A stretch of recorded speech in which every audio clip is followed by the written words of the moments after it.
Август мен үйүмө бир Fit унаасындагы автоунаа келип парковать этип кетиптир. Азыр мамлекеттик номери, телефон номерин таштабаптыр.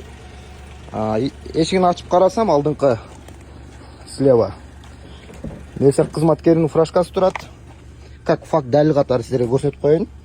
Эртең $1 миллион акчам бар эле деп чыкпасын да. Ушуга окшогон дарметтер кыргыз милициясынын УВДны, МВДны уят кылат. Себеп дегенде, монтип бирөөнүн короосуна кирип келип. Менин короом өзүм могу жактан башталат. 3 метр кирип келген да.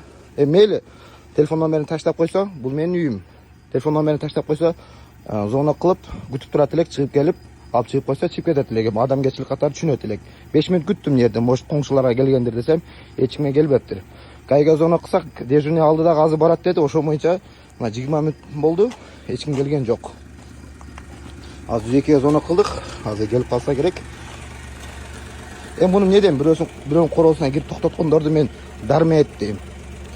Основания бар, себептен бирөөнүн короосуна кирип телефон номерин калтырбаптыр. Же жакын арада турбаптыр, зона кылат делен телефон номери болду, сигнал бастым чыкпады. Күтүп отурабыз 20 мүнөттөн бери. Мен чыгышым керек эле жумуштарым боюнча.